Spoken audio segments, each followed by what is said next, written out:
बुराड़ी विधानसभा क्षेत्र के लोगों को मेरा नमस्कार। मैं भव्य भारत टाइम न्यूज़पेपर से न्यूज चैनल से संघर्ष कुमार और हमारे साथ में है शालिनी गुप्ता जी मेट्रोपोलिट न्यूज से और प्रेमपाल प्रजापति जी, आप अच्छी तरह से इनको जानते होंगे मानवाधिकार हक न्यूज से। तो हम विधानसभा की चर्चा करने बैठे हैं क्योंकि दिल्ली सरकार को 1 साल हुआ जा रहा है और रेखा गुप्ता की सरकार जश्न की तैयारी कर रही है। तो हम ये इस बात पर चर्चा करेंगे कि 1 साल में एक साल में बुराड़ी को क्या मिला। तो क्या लगता है प्रेमपाल जी, क्या मिला बुराड़ी को 1 साल के अंदर? मुझे लगता है कि बुराड़ी को कुछ नहीं मिला है और ना ही मुझे इस सरकार में मिलने की उम्मीद है, क्योंकि अभी राशन कार्ड एक दफ्तर था यहाँ, उसको भी फिलहाल बंद कर दिया गया था। कुछ विपक्षी दलों ने यहाँ प्रदर्शन किया तो वापसी खोलने की चर्चा है कि खुला है अभी। तो अभी मुझे लगता है कि अभी कोई संभावना नहीं है कि दिल्ली सरकार में जो 1 साल हुई है अभी उन्होंने काम यहाँ से किया हो। तो क्या नाम है, शालिनी जी ये कह रहे हैं हमारे कि बुराड़ी को कुछ नहीं मिला, तो फिर रेखा गुप्ता जी मुख्यमंत्री किस बात का जश्न मनाने की तैयारी कर रही है? ये तो रेखा गुप्ता जी जाने कि वो किस बात का जश्न मनाने की तैयारी कर रही है, लेकिन बुराड़ी अपने आप को ठगा सा महसूस कर रही है क्योंकि यहाँ पे समस्याओं का अंत होने का नाम नहीं ले रहा है। सबसे बड़ी यहाँ की बुराड़ी की मेन रोड की समस्या, पानी की समस्या, जाम की समस्या जो निरंतर दिन पे दिन बढ़ती जा रही है। एक जगह काम खत्म नहीं होता है, दूसरी जगह काम शुरू हो जाता है। पूरी तरह सड़कों का बुरा हाल है। दूसरी विपक्ष पार्टी प्रदर्शन करती है, कभी पुतला दहन किया, कभी कुछ किया, लेकिन कोई इसका फायदा नहीं है। आप बताइए संघर्ष कुमार जी, आप काफी दिनों से हम मीडिया का भी काम कर रहे हैं और सामाजिक भी हैं और इस क्षेत्र में रहते भी हैं। आपको क्या लगता है कि कांग्रेस की सरकार भी यहाँ आपने देखी है और आम आदमी पार्टी की भी सरकार आपने देखी है और 1 साल से बीजेपी की सरकार भी आपने देखी है, क्या परिवर्तन बुराड़ी को मिला? देखो, सबसे बड़ी तो एक सच्चाई ये है, आप आम आदमी पार्टी से पूछो या भाजपा से पूछो, कैमरे पे नहीं बोलेंगे, लेकिन वो कांग्रेस की शीला दीक्षित सरकार की तारीफ करते हैं क्योंकि जो काम उस समय हुआ वो काम पिछले 15 सालों से नहीं हो रहा है। आम आदमी पार्टी की सरकार आई, केजरीवाल जी ने बड़े बड़े दावे किए, हमने सबने सुना कि रामलीला मैदान में बैठ के बड़े बड़े दावे किए, तो दिल्ली की जनता ने उन्हें दिए ना, लगातार 4 बार जिताया। विधायक तो हमारे 4 बार जीत चुके और केजरीवाल जी भी लगातार 3 बार जीते। लेकिन क्या जब उन्होंने वादे किए थे, उनके वादे भी पॉलिटिकल हो गए ना, क्योंकि वो कहते हैं कि इस कुर्सी में कोई प्रॉब्लम है। जो बात उन्होंने कही थी खुद केजरीवाल ने ही साबित कर दी कि वाकई में इस कुर्सी में प्रॉब्लम है, क्योंकि 11 साल लगातार मुख्यमंत्री रहने पर उन्होंने दिल्ली के लोगों का विश्वास तोड़ा और इसीलिए दिल्ली के लोगों ने उनको चौथी बार जीतने नहीं दिया। तो कहीं ना कहीं इसका मतलब अरविंद केजरीवाल फेल हुए। और बात करूं मैं बुराड़ी की, आपने बुराड़ी के बारे में पूछा, तो विधायक तो चौथी बार जीत गए। बुराड़ी के लोगों ने चौथी बार विधायक संजीव झा पे भरोसा किया, लेकिन हालत क्या है? क्या हालत में सुधार? आप भी बताइए, क्या हालत में सुधार हुआ? मुझे जो लगता है कि आजकल जो देखने को मिल रहा है, हम भी लगातार क्षेत्र में घूम रहे हैं और लोगों से संपर्क कर रहे हैं, मुझे जो सुनने को मिलता है और मुझे देखने को मिला, ये लगा कि ये भी कह सकते हैं हम कि बुराड़ी की सड़कों खोदो अभियान चल रहा है। ऐसी कोई सड़क नहीं बची है जिससे जनता निकल सके और उस पर खोदने का काम सरकार ने ना किया हो। विधायक जी कहीं भी देखने को नहीं मिलते हैं, ना देखने को समस्या सुनते हैं और ना ही जनता के संपर्क में रहते हैं।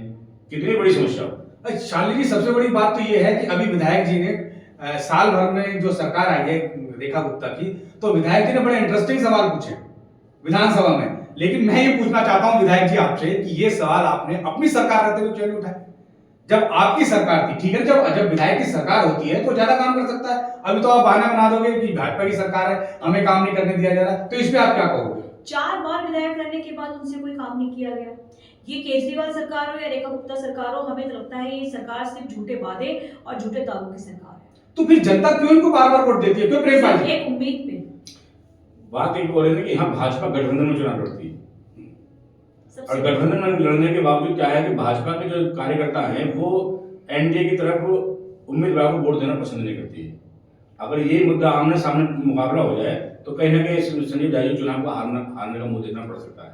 प्रेमपाल जी, आपने बड़ी इंटरेस्टिंग बात की, क्योंकि पिछली बार विधायक बहुत बड़े मार्जिन से जीते थे और दिल्ली में पूरा शोर मचा था, लेकिन इस बार वो सिर्फ 19,000 वोटों से जीते। तो आपकी बात बिल्कुल ठीक है, मुझे भी लगता है शालिनी जी कि अगर भाजपा जो बार बार लगातार गलती कर रही है, 2 बार उन्होंने गठबंधन में दी, शैलेंद्र कुमार को दी, और शैलेंद्र कुमार जब पहली बार इलेक्शन लड़ा, इलेक्शन हारने के बाद इलाके से गायब हो गया, 5 साल तक बिल्कुल नहीं आया। आप हमने सबने देखा।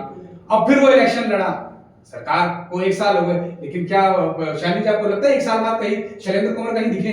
नहीं, अभी उन्होंने एक मीटिंग करी है कि निगम के चुनावों के लिए वो कह रहे हैं कि 5 सीटों पे हमारी पार्टी चुनाव लड़ सकती है। एनडीए जो ये की अपनी पार्टी है ये चुनाव लड़ सकती है। अब ये तो आगे देखा जाएगा कि 5 सीटों पे इनको मिलते हैं बुराड़ी से या नहीं मिलती है, जो टिकट मिलती है नहीं मिलती है। तो प्रेमपाल जी मतलब है कि और विधानसभा एक में साल के बाद इनको अब देखने को मिला है, वरना शैलेंद्र कुमार जब से चुनाव हारे हैं तब से बिल्कुल चर्चा में नहीं थे।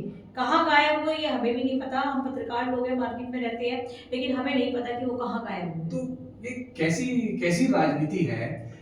राजनीति क्या है कि लोगों को जो विपक्ष के जो लोग हैं वो जो मुद्दा उठाते हैं कि सांसद मनोज तिवारी जी और संजीव झा जी, ये दोनों की मिली भगत है। सांसद जी को भी 12 साल होने जा रहे हैं बिल्कुल। और उन्होंने भी एक 12 रुपये का काम मुझे नहीं लगता कि बुराड़ी में कहीं किया हो। काम करने के बाद छोड़ दी, जितनी भी समस्याएं क्षेत्र में जनता को झेलनी पड़ रही है उस पर ना वो कार्रवाई करने को तैयार हैं और ना कुछ जांच कराने को तैयार हैं। चाहे पुस्ता का मामला हो, चाहे 25 फुटा का मामला हो, चाहे संतनगर का 100 फुटा रोड का मामला हो, कोई जगह ऐसी नहीं है जहां से आदमी निकल सके। लेकिन सांसद जी को भी जानकारी होने के बावजूद भी ना वो कार्रवाई करवाते हैं, सरकार उनकी है, और ना खुद एक्शन लेने के तैयार रहते हैं। जनता कुछ भी करे, मजबूर रहे, कहीं भी जाए कहीं भी आए, उनसे कोई फर्क नहीं पड़ता। अब मनोज तिवारी जी का तो प्रेमपाल जी ऐसा है कि पिछले 12 साल से कह रहे हैं कि केंद्रीय विद्यालय बनेगा, लेकिन केंद्रीय विद्यालय तो अभी कागजों में नजर नहीं आता है और बार बार दावा कर रहे हैं। आखिर पब्लिक इन्हें कितनी बार जिताए चुनाव में कि ये उनकी डिमांड को पूरी कर सके? केंद्रीय विद्यालय आज तक नहीं बना।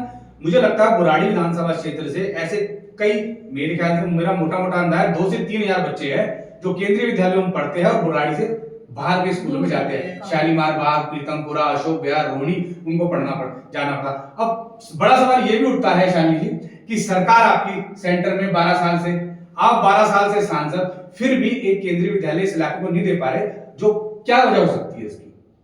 बताइए आप। प्रेमपाल जी, आप बताइए इसके बारे में, राजनीति के बारे में थोड़ा सा। ऐसा है कि उन्होंने कभी कोशिश नहीं की।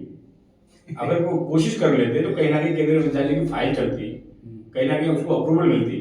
लेकिन आज भी कागजों में सिर्फ घोषणा करते हैं, कोई गंभीरता से उस स्कूल के बारे में ना कहते हैं ना सोचते हैं। एक बात सुनिए, मैं आपको छोटी बता देता हूँ। मैंने एक बार पत्र लिखा सांसद जी को कि इस इलाके में कम से कम 10 लाख लोगों की आबादी है और यहाँ को फायर का स्टेशन नहीं है। कोई बड़ी घटना में आग लग जाती है, छोटी मोटी या बड़ी घटना हो जाती है, तो जहांगीरपुर से या रूपनगर से गाड़ियाँ आती हैं।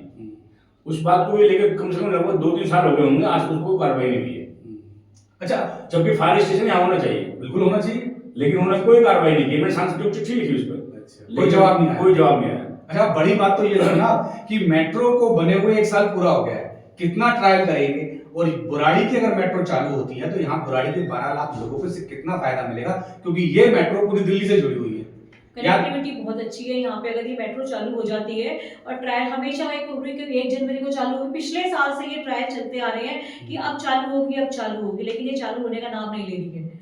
मैं एक बात बता देता हूँ आपको, हो सकता है अलग अलग तरीके की सब बातें होती है, कहीं ना कहीं चुनाव में नजदीक आएंगे तो मेट्रो भी शुरू हो जाएगी, फिर केंद्रीय विद्यालय जैसी बड़ी बड़ी घोषणाएं होंगी। तो निगम का चुनाव है तो 2 साल बाद तो क्या बुराड़ी की जनता को 2 साल बाद क्या करना पड़ेगा? हो सकता है बीजेपी वही वाली 100 बात है ना फुटा रोड पे जो कि- सीवर का काम चल रहा है, 4 साल से लोग समस्या से जूझ रहे हैं, इसका कोई समाधान नहीं है।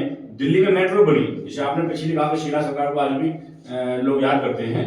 अगर उस बात को पीछे हम देखते हैं तो दिल्ली में मेट्रो को जाल बिछा, किसी भी एक व्यक्ति को परेशानी का सामना नहीं करना पड़ा। एक महत्वपूर्ण सवाल मेरा एक और है आपसे, क्योंकि आप राजनीति में ज्यादा दखल रखते हैं अपना। कांग्रेस कहीं ना कहीं विपक्ष की भूमिका निभाने में बुराड़ी में पूरी तरह से नाकाम है और कहीं ना कहीं गुटों में भी बटी हुई है। आज बुराड़ी को एक समय में कांग्रेसी माना जाता था, अब यहाँ पे 2 समस्याएं हैं। एक तो विपक्ष की भूमिका निभाने में कांग्रेस बिल्कुल नाकाम है और 2 गुटों में बटी हुई है। एक गुट अगर कहीं दिखता है तो दूसरा गुट नहीं दिखता। क्या इससे कांग्रेस कभी उठ पाएगी बुराड़ी में, कभी कामयाब होगी? गुटबाजी का सामना कांग्रेस को करना पड़ रहा है, इसमें कोई दोहराई नहीं। मगर इसके लिए जो बड़े नेता हैं, प्रदेश लेवल के, राष्ट्रीय नेतृत्व के लेवल के हैं, उनको कहने का संज्ञान लेना चाहिए कि गुटबाजी के कारण ही कांग्रेस पार्टी पहले भी हारी है और अगर इस तरह रहेंगे तो आगे भी हार का मुंह देखना पड़ सकता है। कहीं ना कहीं संगठन को लेकर के जो आज कांग्रेस पार्टी मजबूती से उठी है, कई मुद्दे उठाए हैं कांग्रेस ने भी यहाँ, तो उसमें काम भी हुआ है। मंगेश त्यागी चुनाव लड़े उससे पहले 100 फुटा रोड पर उन्होंने अपनी तरफ से खर्चा करके जो है सड़कों में भराव कराया, गड्ढों कराया। राशन दफ्तर गया था, मैंने पहले बताया आपको, उसके लिए प्रदर्शन किया। आज 100 फुटा रोड की समस्या को लेकर उन्होंने फिर पुतले दहन किए। तो यहाँ काम करते रहे विपक्ष की भूमिका, लेकिन क्या है कि यहाँ पे झूठ का जो मुद्दा था 2012 में एक पार्टी बनी थी, उसे झूठ का मुद्दा इतना बनाया कि लोग उसके हवा में बह गए और कांग्रेस पार्टी को हार का मुंह देखना पड़ा। समझ जी, आप बताइए, जो बीजेपी की सरकार है, दीपक गुप्ता सरकार ने जो ये आरोग्य मंदिर के नाम से मोहल्ला क्लिनिक को कन्वर्ट किया, उसके बारे में आपको क्या लगता है, क्या कहा जा सकता है, आप क्या कहना देखिए, मुझे कहीं ना कहीं ऐसा लगता है कि कोई भी राजनीतिक पार्टी हो, हमने आम आदमी पार्टी को देखा 11 साल और अब 1 साल से भाजपा को देख रहे हैं, जनता की आंखों में धूल झोंकने का काम हो रहा है। बुराड़ी में मोहल्ला क्लिनिक थी पहले। अब आपको एक बात और बताऊं कि आम आदमी पार्टी ने मोहल्ला क्लिनिक बनाई, लेकिन इससे पहले बुराड़ी में कई डिस्पेंसरियां थी जो कांग्रेस के समय से चली आ रही थी। अब आम आदमी पार्टी ने क्या किया, तो कुछ को नाम चेंज कर दिया, मोहल्ला क्लिनिक में कन्वर्ट कर दिया। अब रेखा सरकार क्या कर रही है कि उन्हीं मोहल्ला क्लिनिक को आरोग्य मंदिर बना रही है। तो ये तो सीधा सीधा जनता की आंखों में धूल झोंकने का काम हो रहा है। तो कहने का मतलब यही है कि इसमें भी जो बुराड़ी की जनता है या आम जनता जो भी है वो अपने आप को ठगा सा महसूस करती है। वही सही बात यही है कि ये सिर्फ झूठे वादे और झूठे दावों की सरकार है। तो बुराड़ी विधानसभा के लोगों को मैं बताना चाहता हूं कि बुराड़ी विधानसभा एक ऐसी जगह है, यहाँ पे एक नहीं 8 जनप्रतिनिधि है। भारतीय जनता पार्टी से सांसद है, आम आदमी पार्टी से विधायक है और 5 निगम पार्षद भाजपा से है और 3 निगम पार्षद आम आदमी पार्टी से है। तो इसके बाद भी बुराड़ी विधानसभा का सबसे बुरा हाल है। तो मेरी बुराड़ी विधानसभा के लोगों से अपील है कि उन्हें खुद आगे आना होगा, अपनी समस्याओं का समाधान करने के लिए उन्हें आगे आना होगा, क्योंकि ये 8 जनप्रतिनिधि का रवैया तो हम सब देख रहे हैं। नमस्कार। कर दो। देखते हैं इसका क्या रिएक्शन, बोलो।